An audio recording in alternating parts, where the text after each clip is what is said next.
हिंदू राज्यपाल के रहते हुए, हिंदू पुलिस कमिश्नर के रहते हुए, हिंदू डीएम के रहते हुए, हिंदू प्रधानमंत्री के रहते हुए, हिंदू राष्ट्रपति के रहते हुए हिंदू परिवार खतरे में है।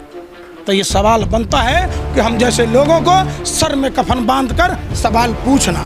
ये इनके परिवारों को, आश्रितों को सरकारी नौकरियां दीजिए ताकि इनको कोई तकलीफ ना हो। ये भी हिंदू हैं, ये कोई मुसलमान नहीं है। प्रधानमंत्री जी, आपने तो हिंदू और मुसलमान के नाम पर नफरत फैलाई है। आइए कुछ दिन पधारिए तो गुजरात में। दुख इस बात की है, लोग सारे मीडिया के लोग कहते हैं हिंदू खतरे में। अरे भैया आइए ना, हिंदू मुख्यमंत्री के रहते हुए। नमस्कार, मेरा नाम देव चौधरी, इसमें आप देख रहे हैं स्पीक इंडिया। देखिए, लट्ठा कांड आपने सुना होगा। लट्ठा कांड ने गुजरात की नींव हिला के रख दी थी।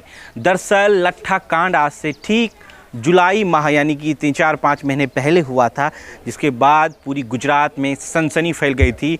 वो भी प्रधानमंत्री का गृह राज्य में ऐसी इतनी बड़ी भयानक घटना को अंजाम दिया गया था जहरीली शराब के नाम पर। दरअसल यह जहरीली शराब से ही हुई थी, जिसको बाद में लोगों ने, मैनस्ट्रीम मीडिया ने, अखबारों ने और बड़े नेताओं ने ये कहना शुरू कर दिया कि ये दरअसल इथेनॉल से लोगों की जान गई है। अब इथेनॉल में क्या मिलाया, कैसे मिलाया, किस तरीके से क्या हुआ, इसकी कोई तथ्य और कोई ठोस प्रमाण नहीं है। आपको बता दें कि ये बोटाद जिला है और रोजित गांव है, बरबाला तहसील पड़ता है। उस जगह पर ये घटना है और ये जो एरिया आप देख रहे हैं, लगभग यहाँ पर 3 घर पीड़ित हैं, जिसमें तीन हत्या हुई है। हालांकि 3 हत्या होने के बाद कई परिवार ऐसे हैं जिनके पास 2 बच्चे हैं, 3 बच्चे हैं, उनको आज देखने वाला कोई नहीं है। देखने वाला कोई नहीं, कमाई का कोई जरिया नहीं है। सरकार ने ये दावा किया था कि हम इसको जो है रोज़गार या कुछ ऐसी मुआवजा दी जाएगी, क्योंकि बीजेपी की गवर्नमेंट है पिछले 27 सालों से।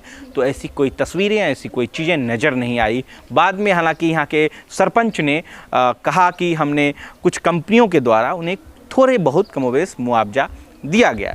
तो ये परिवार हैं, देख लीजिए। और वो 2 बड़ी तस्वीरें हैं।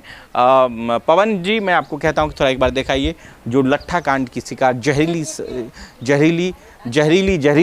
शराब जो है, जहरीली शराब में घटना हुई थी, उनके परिवार वाले ये हैं। चूँकि पंकज जी हमारे साथ मौजूद हैं, इज़ अ सोशल एक्टिविस्ट, और पंकज जी से लगातार जानने की कोशिश करेंगे कि सरपंच ने क्या कहा और जब परिवार से बातचीत हुई तो परिवार ने क्या कहा। पंकज जी, बहुत बहुत स्वागत है आपका स्पीक इंडिया में।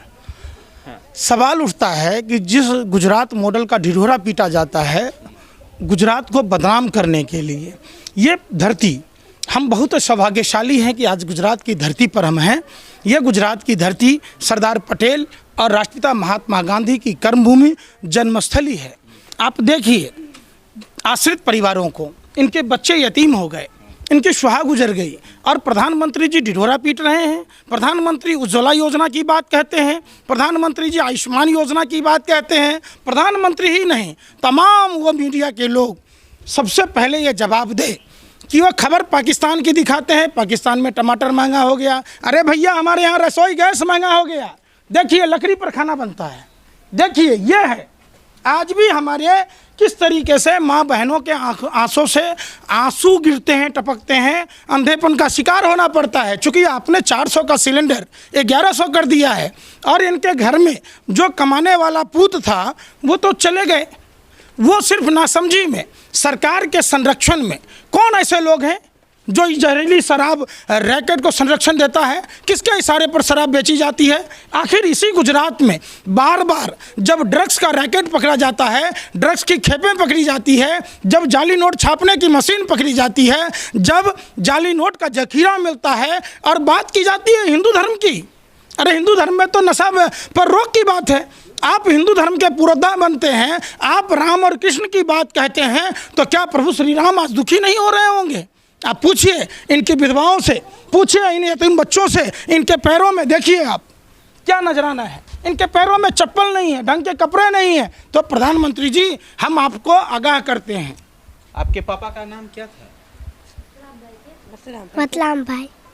हिंदी आती है? बसराम भाई बोल, बसराम भाई। तो ये सवाल है, ये बच्चे स्कूल जाते हैं? आप स्कूल जाती हो?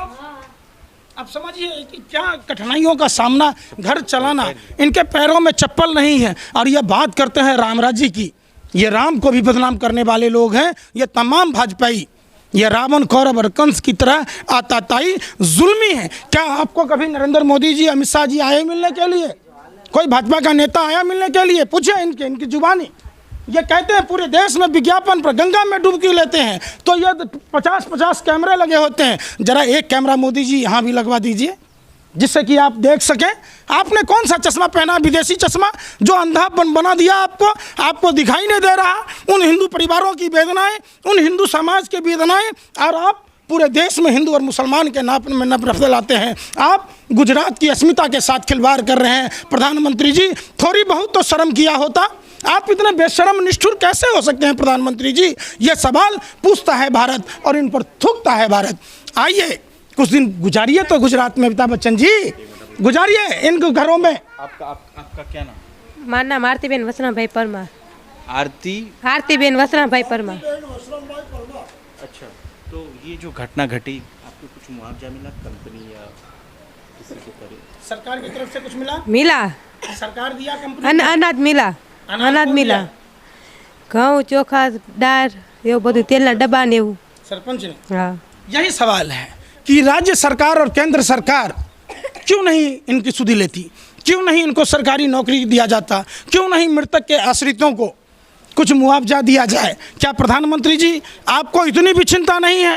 आप पूरे वर्ल्ड के दौरा करते हैं, आप ट्रंप के स्वागत में झुग्गियों पर पर्दा डाल देते हैं, आप देश में बोलने वाले हम जैसे लोगों की हत्याएं आपकी पार्टी के लोग कराते हैं, हमले करते हैं, एनएसए यूपीए में डाल देते हैं। जरा आइए, इनके बच्चों को गोद लीजिए, इनके बच्चों के शिक्षा की व्यवस्था कीजिए, इन परिवारों को कुछ न कुछ मुआवजा दीजिए, इनके परिवारों को, आश्रितों को सरकारी नौकरियां दीजिए, ताकि इनको कोई तकलीफ ना हो। ये भी हिंदू हैं, ये कोई मुसलमान नहीं है। प्रधानमंत्री जी, आपने तो हिंदू और मुसलमान के नाम पर नफरत फैलाई है। आइए कुछ दिन पधारिए तो गुजरात में। दुख इस बात की है, लोग, सारे मीडिया के लोग कहते हैं हिंदू खतरे में। अरे भैया आइए ना, हिंदू मुख्यमंत्री के रहते हुए, हिंदू राज्यपाल के रहते हुए, हिंदू पुलिस कमिश्नर के रहते हुए, हिंदू डीएम के रहते हुए, हिंदू प्रधानमंत्री के रहते हुए, हिंदू राष्ट्रपति के रहते हुए हिंदू परिवार खतरे में है। तो ये सवाल बनता है कि हम जैसे लोगों को सर में कफन बांधकर सवाल पूछना। बहुत बहुत शुक्रिया पंकज जी। देखिए, ये बरवाला तहसील है जहाँ पर तमाम ये घटना घटी है। आसपास के 3 परिवारों में घटना घटी है। उसके बाद आज तक सरकार का ना कोई नुमाइंदा और ना ही किसी तरह की कोई जो है जांच एजेंसी तक चेक कर पाई। हालांकि बाद में कहा गया था कि इस पे जांच बिठाई जाएगी, लेकिन वो क्या आया अब तक किसी को मालूम नहीं है। लोग अभी भी यतीम जो है, यतीम जैसे लोग रहते हैं उसी तरह से रहे हैं। चूल्हा पे आपने देखा कि इस तरीके से देसी चूल्हे पे लोग खाना बनाया जा रहा है। ना कोई मुआवजा, ना कोई प्रशासनिक फाइनेंशियल कोई मदद नहीं मिल पाया। मैं कहता हूँ देश के लोगों से कि ये गुजरात चुनाव है, अगर गुजरात चुनाव में ये राज छुपाया जाए तो फिर खोलेगा कौन? मैं आप तमाम लोगों से कहता हूँ कि गुजरात में छुपे ऐसे राजों को आप खुलकर सवाल सामने लेके आइए और कहिए कि कांग्रेस पार्टी हो, भारतीय जनता पार्टी हो, कोई भी हो, उनसे सवाल करना सीखिए और कहिए कि लट्ठा कांड में जो घटना घटी है उसका जिम्मेदार कौन? आप पूछिए कि लट्ठा कांड में जिनकी जानें गई हैं उनका जिम्मेदार कौन? कौन उनके परिवारों को पोसेगा, लालन पोषण करेगा?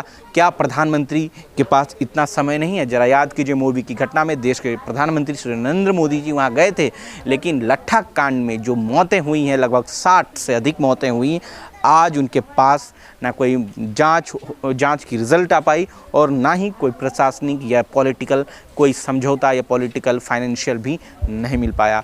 आप देख रहे हैं इसमें स्पीक इंडिया। अगर बात हमारी अच्छी लगी हो, अगर आपको लग रहा है कि ये रिपोर्ट आपकी सार्थकता को प्रमाण करता हो, अगर आपको लग रहा है कि ये रिपोर्ट इस देश हित के लिए है, तो आप हमारे चैनल को ज़रूर सब्सक्राइब करें, शेयर करें, लाइक करें।